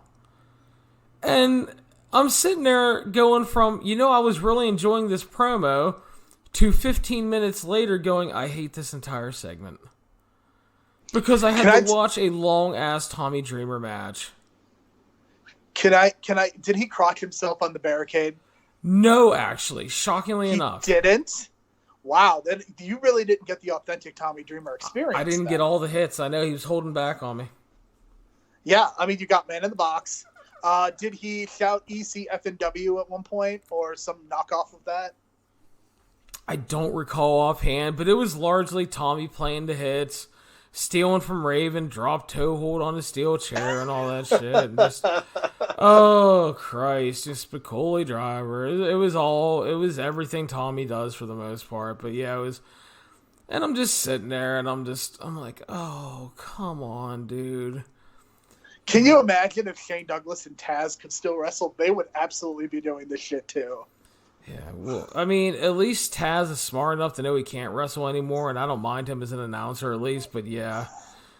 Thankfully, I mean, I don't know, man, but yeah, it's, yeah. I don't know, dude. It's horrible, but so New Jack makes a name for himself in Smoky Mountain Wrestling. I think large in part due to those promos because he was seen as kind of real and interesting at a time where that wasn't happening in the early 90s. No, I mean, WWF and WCW were both cartoons at this point. Yeah. So he gets the call to go to ECW, which of course pisses off Jim Cornette because New Jack, he says, doesn't leave on good terms. He takes the offer, and New Jack becomes a product of ECW to where he is one of those Paul Heyman success stories in terms of New Jack could cut a promo, but he was an absolutely fucking wretched professional wrestler. But Paul Heyman understood this, so New Jack matches were not, catch-as-catch-can classics or attempts at that. It was Natural Born Killers playing, and New Jack hitting people with shit for 10 minutes. Followed by the occasional dive early on, which later became his staple. And this was at a point when weapon brawls were not as common. Like, it feels like every show has that match now, but this was at a time when it was somewhat unique, at least. Yeah. And of course, I mean, obviously you had the novelty of the music playing and everything during this whole match at the time, and it's very interesting. It's like the Sandman. Like, I was talking about the Sandman. It's like nobody thinks the Sandman is a great wrestler. But most people that watch wrestling will mark out for the Sandman making an entrance because Enter Sandman and just the whole entrance and the vibe of the crowd is great. And then, of course, the whole match is filled with fucking beer-centric name spots and kendo sticks and all kind of shit to cover up for the fact that Sandman is just a construction worker who really likes to professional wrestle, even though he's not good at it. But again, Paul Heyman did not put him in there to try to work Dean Malenko, Eddie Guerrero specials. So it worked, and it was a product of its time. It wouldn't work today because you can't get away with all the shit he got away with back then. But it was another example of maximizing the positives while hiding all the negatives.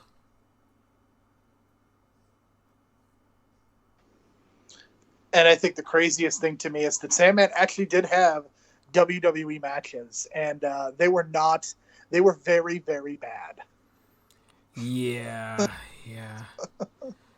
So the oddest thing is I remember back in the day, apparently New Jack did get a tryout.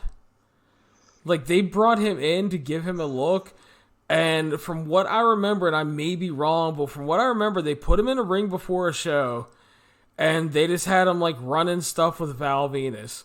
And after about 10 minutes, he got blown up and reportedly left. Said, fuck this, I'm New Jack. And they were like, okay. I mean, I'll say this. I'm not necessarily going to defend that.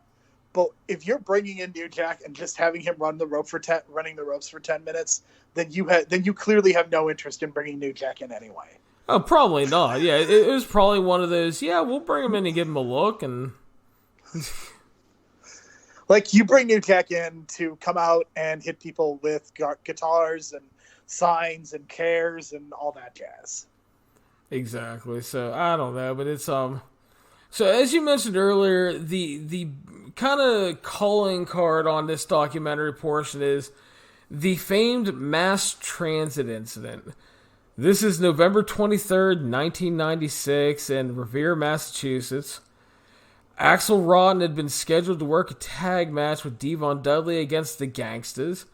Could not make the show due to a family emergency, I believe it was.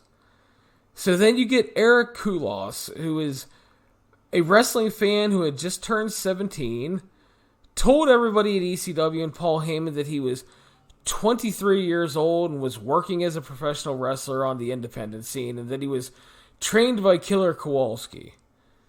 And, of course, there is no vetting going on in 1996, really. It turns out that, Koulos didn't know shit. He went to New Jack and said he wanted to do a bunch of shit that he shouldn't have went to New Jack and said he wanted to do, which pissed off New Jack, first of all, who was all coked up. And then he actually goes to New Jack and explains that he wants to get color in their match. But he doesn't know how, so New Jack has to do it. And this just leads to a fucking mess. Because New Jack doesn't have just like a regular razor blade, he has like a surgical blade. And during this match, they tell it on the documentary, and from all reports at the time, they basically get rid of Devon really early on because New Jack just wanted to fuck this dude up. Stabs at him a little bit with this surgical scalpel and nothing happens. So he goes east to west on him across his scalp. And he starts bleeding like a fucking stuck pig. He beats the shit out of this kid. He's bleeding like hell. It's finally over. The kid needs 50 stitches. You can actually hear when they're airing the tape during this, his father freaking out and yelling to get the ref that my kid's only 17. That's not a good look at all. It's certainly not. And I don't know. I think there's a lot of blame that can go around, certainly. I think, I understand where the father's coming from, but why is the father endorsing this at all? Like, why would you bring a 17-year-old to this company of all places? Like, I know there's a lot of chic to ECW at this point, but man, I mean, there are some people that are out of control, and this was a cocktail that was basically waiting to be made. And it's really unfortunate that this kid, I mean, because that's what he was. He's underage. He's 17 years old at this point, that he had to go through that. And I think a lot of the blame does ultimately have to fall to Paul Heyman. I mean, Paul Heyman was there. Paul Heyman is the person who's in charge of the company. And one of the things that I'm a firm believer in is the idea that when something goes wrong, you blame the people at the top, because they are the ones that are ultimately responsible. And yes, what New Jack did was morally reprehensible. I don't think he should have gone to prison for 5 years. I think that's that's, whether you like it or not, I mean, it was kind of consensual. I actually think what New Jack did much later is much more prison worthy. But in this specific case, as awful as it was, I don't think he should have gone to prison for it. But I think Paul Heyman does share a lot of the blame, because he's the one who put this kid into the match. And to me, it's his responsibility to do the research and find out how old is this person actually, to check an ID of some sort or a license or whatever, to identify it. And the fact that didn't happen, I think, is a major black mark on him.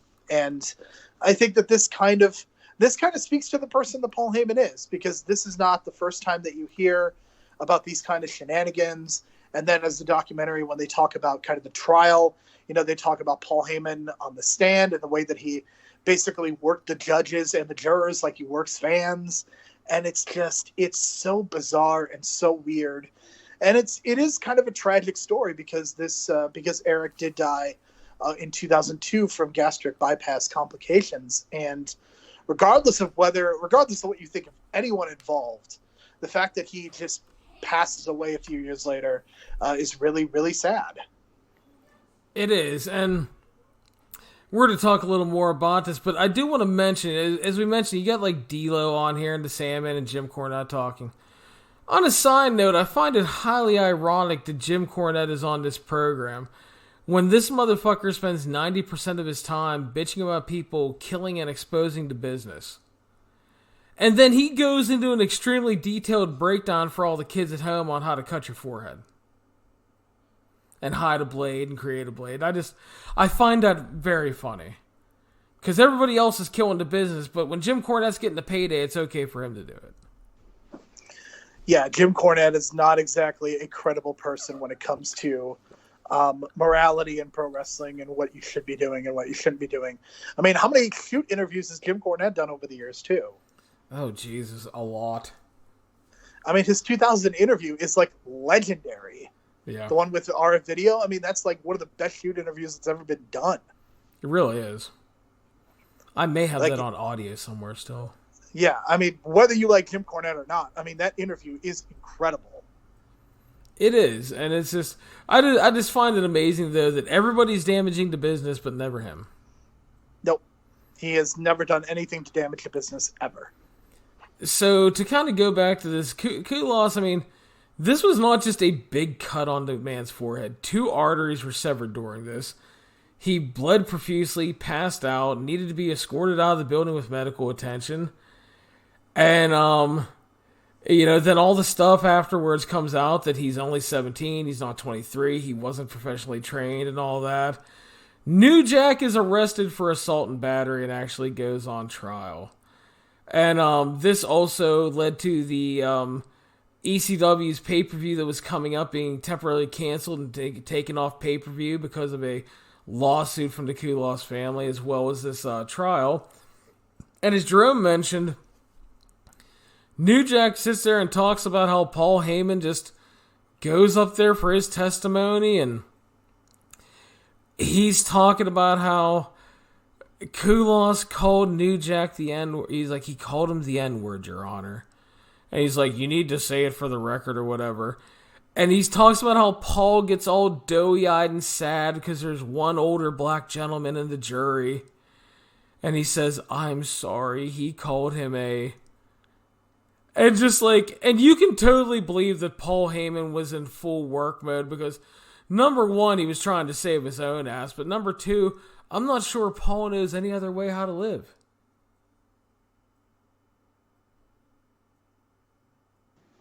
No, I mean, you can't really...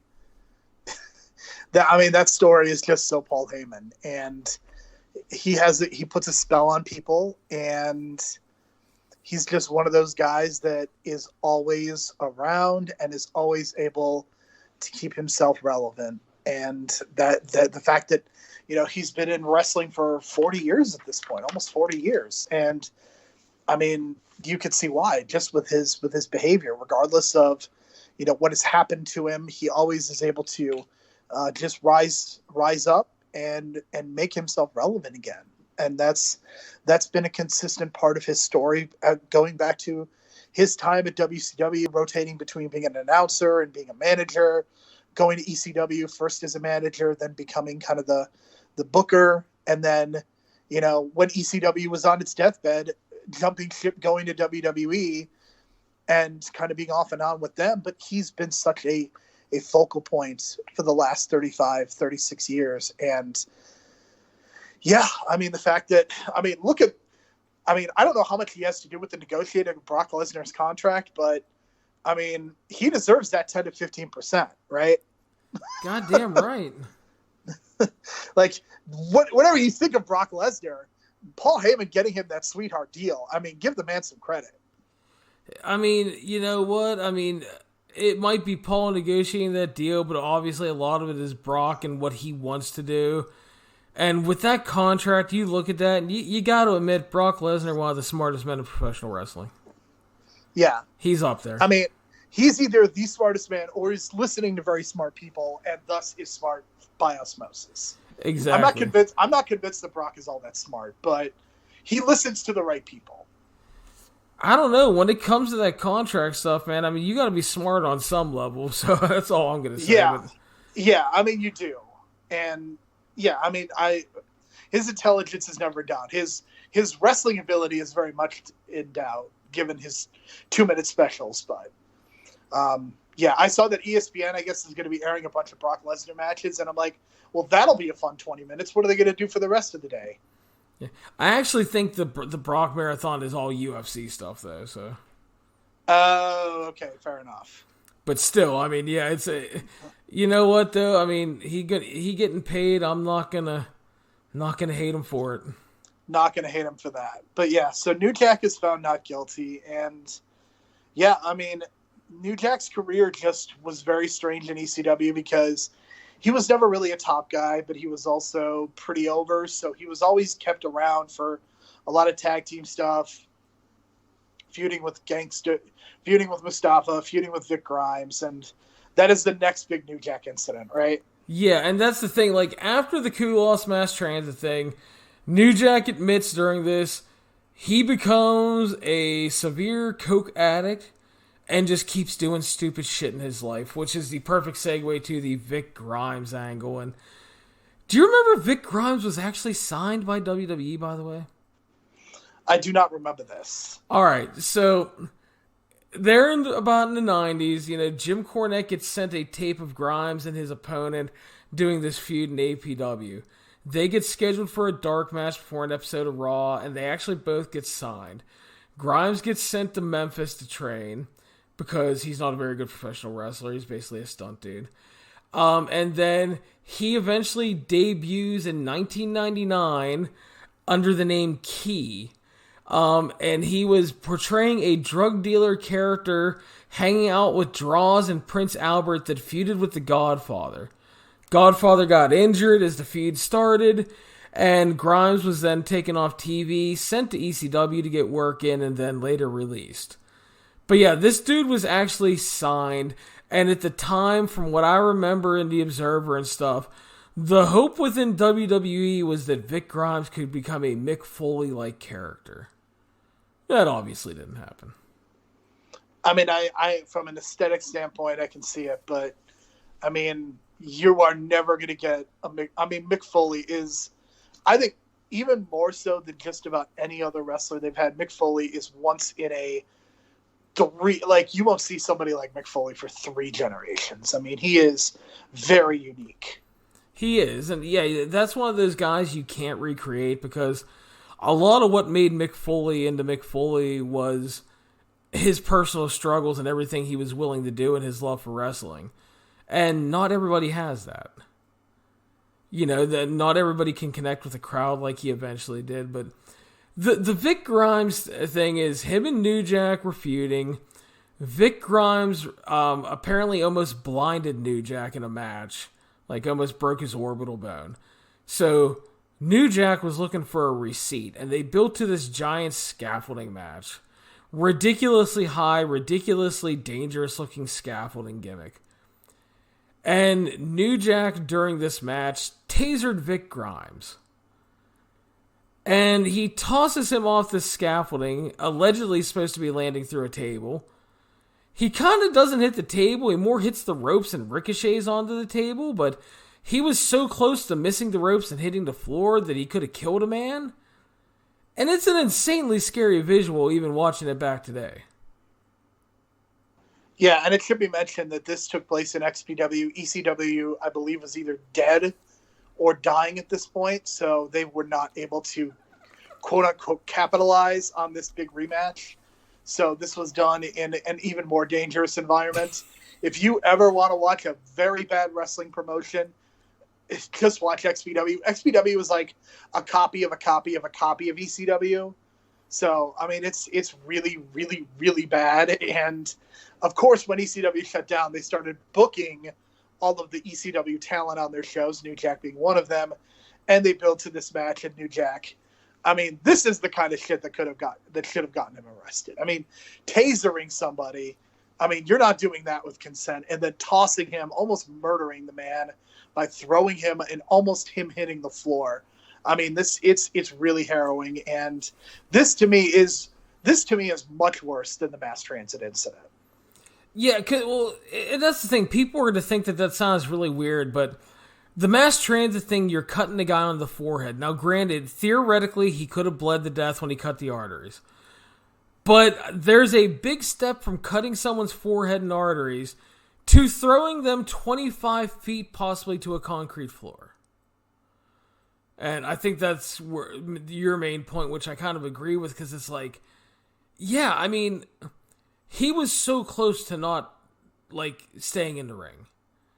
And you can look this up on YouTube, man. It's freaky. It's fucking scary as shit. And it's, yeah, I don't know how he skirted jail on this one as well, but it's amazing. And then the thing is like, we're not even done. Because you're thinking that New Jack possibly couldn't have done worse. He's booked in a small show to face a wrestler many people might have heard of. A gentleman that wrestled way into his 70s named Gypsy Joe. Gypsy Joe was a dude who just wrestled. He had a reputation for... he loved wrestling, and just his reputation was that he could take punishment. So he would face all these young whippersnappers and take punishment and stuff. And it was like the legend of Gypsy Joe. And he was doing hardcore matches in his 60s and 70s. It was fucking ridiculous. But hey, who am I to judge, right? Gets booked in a match with New Jack. And basically, New Jack gets infuriated during this match because Gypsy Joe's gimmick is he's a tough guy, so he kind of no-sells the beginning of the match. And he's no-selling New Jack. And so it turns into New Jack beating the absolute fuck out of a 72-year-old man, including hitting him in the head no less than 3 times with a fucking baseball bat. I don't know what else to say. Yeah, I mean, it's horrendous, and I mean, by this point, New Jack's career is basically over, and he was never going to be a focal point of a promotion again. Did he do anything noteworthy in TNA? Because I know you mentioned that earlier. The documentary really does not address his TNA stint. Did he do anything worth noting? The only thing he did worth noting was a bunch of garbagey hardcore matches, but the highlight actually of his TNA career, and I'm not joking, were his backstage segments with the Shark Boy.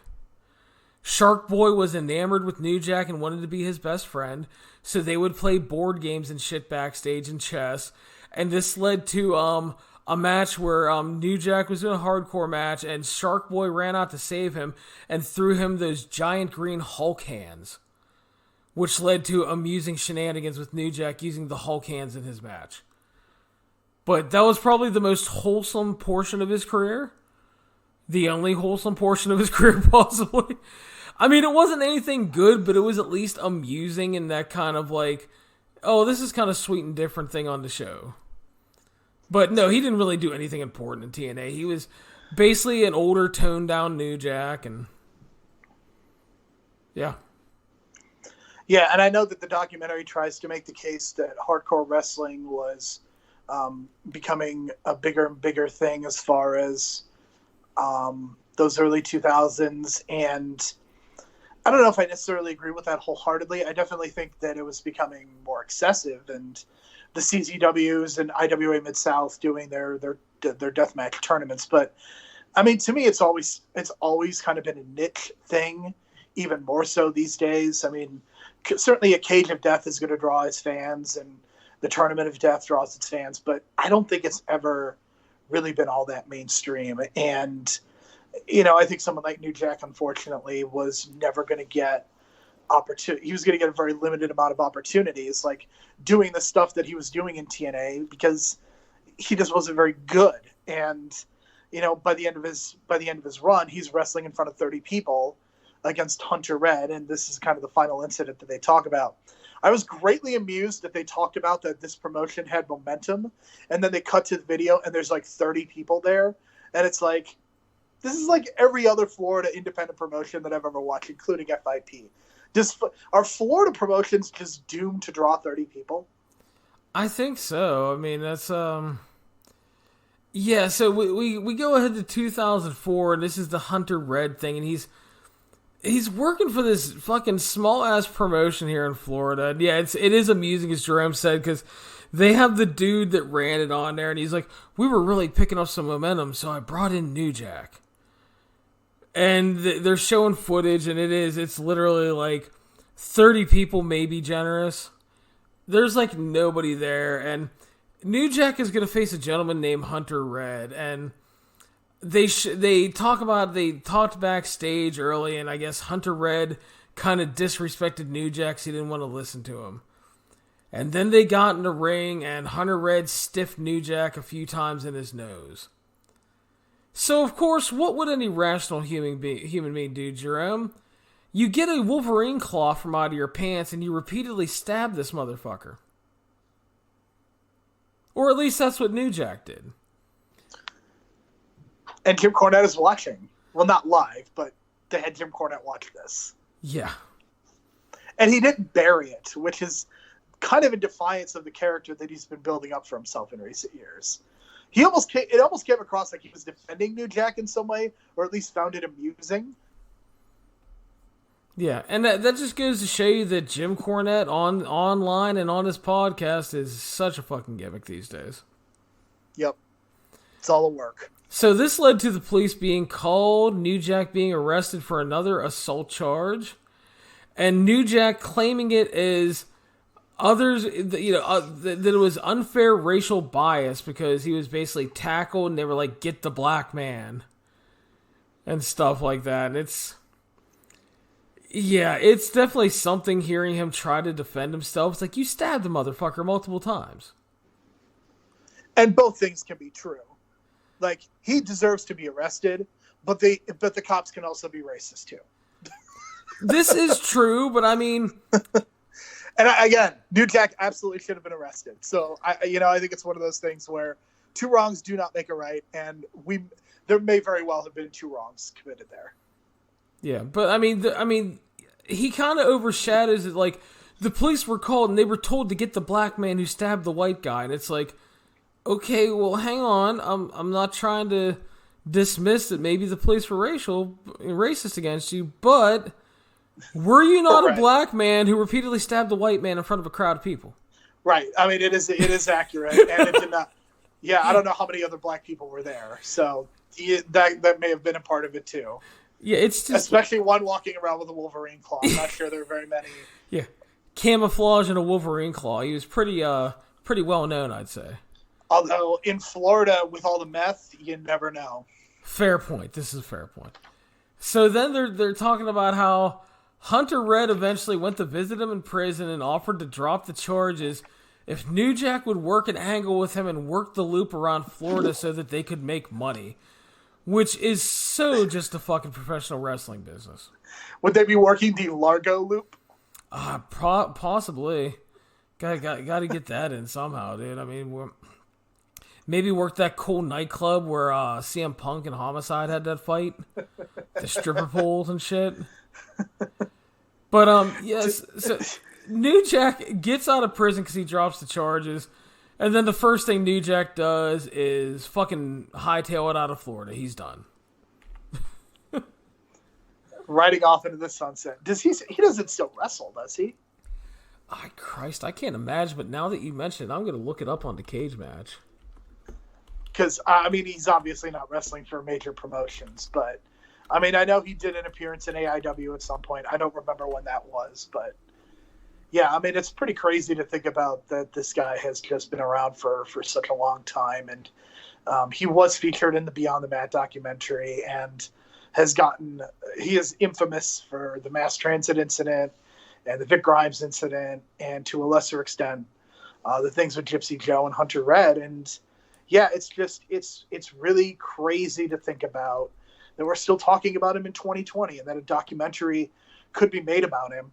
And that it still feels relevant in some point. And I guess the only thing that I was thinking about is I wish this was 15 or 20 minutes longer. I don't think this deserved the full 90-minute treatment like Chris Benoit, but it just feels like there was a good 15 to 20 minutes left where you could have talked about New Jack, especially kind of pre-mass transit, post-mass transit, and explore the drug issues a little bit more. But yeah, I mean, this was certainly better than this was still better than almost any season 1 episode, I think.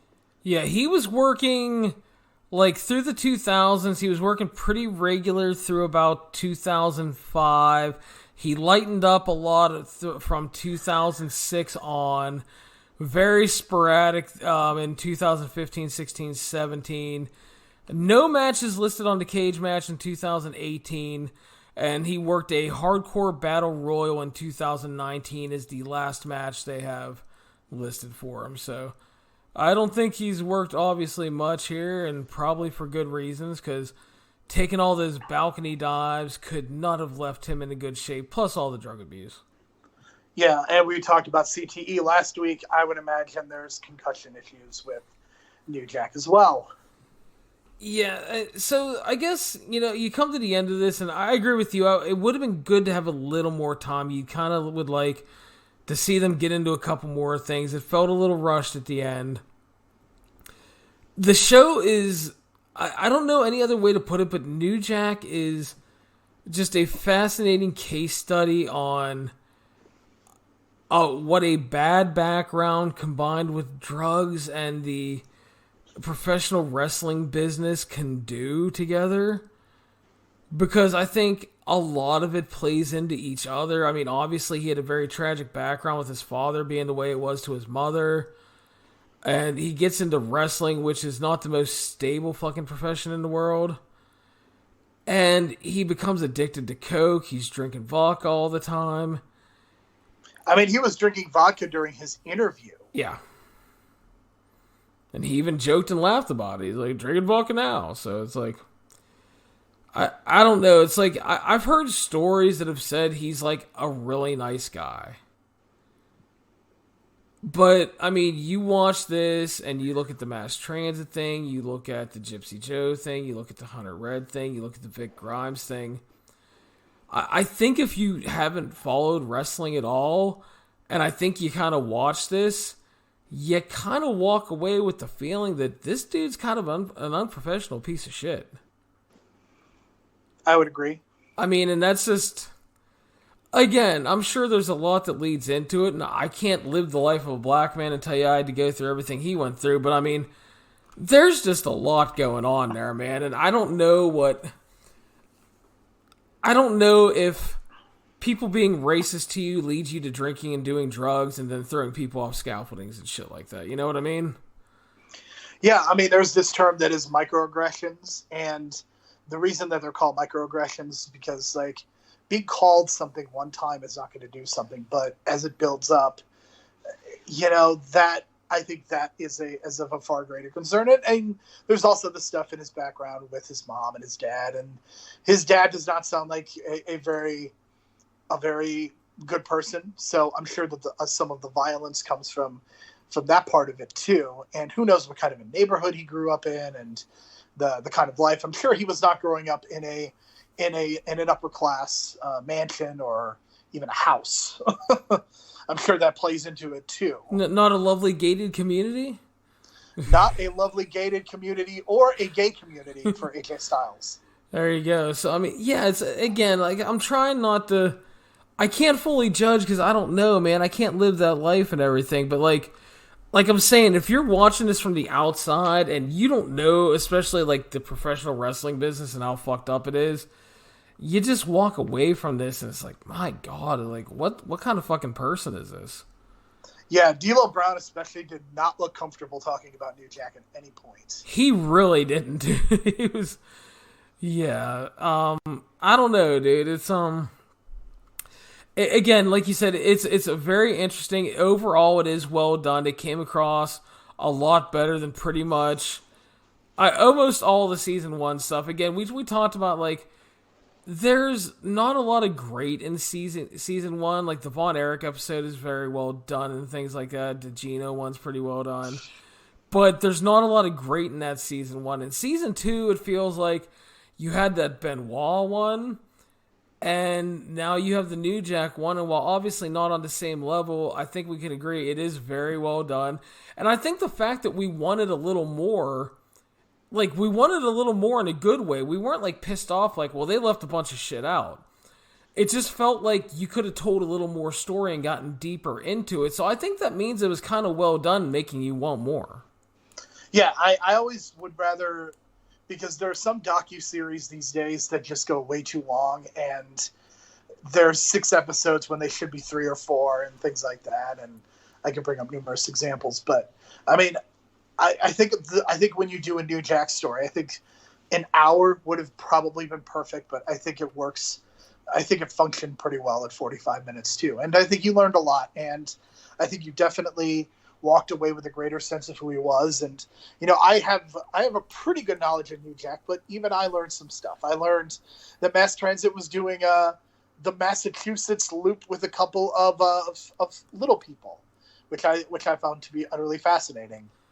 And he quickly shoved those little people aside to try to get his own fame once he got into that ECW match. And then later we found out that the little people involved ended up on Raw playing like mini Rock and shit. Yeah, so I guess you could say that Eric Koulas was the one that was behaving very small on that day, right? That's right. So, but yeah, again, it's another really well done episode. I mean... I don't think anybody's going to come away from this episode going, gosh darn, that New Jack's a good fella. But I mean, it kind of is what it is. Not everybody's going to come away from a story being the hero, you know? Well, the other thing that I think this always makes me wonder about is, does wrestling attract shitty people, or does wrestling make shitty people? And that's something that I think about a lot, because New Jack is obviously a very specific and unique case, but I mean, there's other guys too that we could talk about, and where there's definitely some shadiness. I mean, the ECW locker room in general just had a lot of that, and it speaks to the fact that so many of them died before they were 50 years old. Yeah. And it's God, it's just it's certainly a watch, man. I mean, get prepared. You're going to see a lot of violence and stuff, and if you're not familiar with a lot of New Jack or those incidents, you're going to get pretty well educated on it. So I think Dark Side of the Ring continues to do a good job. And Jerome, what are we going to get to talk about next week? I didn't see the advertisement because I watch it through the app. I don't watch it through the regular TV, so I didn't see what was the episode next week. Ah, damn it. I set you up and everything. All right. Next week, Jerome, is going to be the Brawl for All episode. Okay, so I don't know if it's appropriate to say that Bart Gunn getting knocked out is funny, but Brawl for All is definitely going to be funny. Yeah, and I think it's coming at a good time because we did the Benoit episode, which was obviously very serious, very emotional. The New Jack one, no matter what you think about it, also very serious in tone because of everything it dealt with. The Brawl for All will be fun now to talk about because of the whole absurdity of trying to let your professional wrestlers shoot fight, and the fact that you killed the aura of a bunch of your alleged tough guys. And then the Vince McMahon actually thought that Bart Gunn would have a chance against Butterbean. Yeah, I mean, that is very exciting. Did they talk to Butterbean? Is he one of the people that was interviewed? I don't know, but God, I hope so. I just want to see Butterbean talk about that match, like, desperately. I do too. So I'm looking forward to that. But Jerome, as always, I want to thank you for your time, and shout out the podcast names again so everybody can give a listen to those. So you are going to go to entertherealworld.com or The Real World on your favorite podcast apps and listen to both Superhero Pantheon and Real Bad.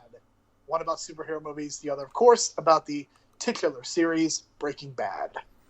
All right, so that's going to wrap Jerome and I up for this week, and he will be returning as we continue to work through this series. And thank you again, my friend. Thank you as always, Larry. I look forward to talking about the Brawl for All. Dun-dun-dun, dun-dun-dun. And that'll wrap up tonight's episode of the show. I want to thank everybody for listening.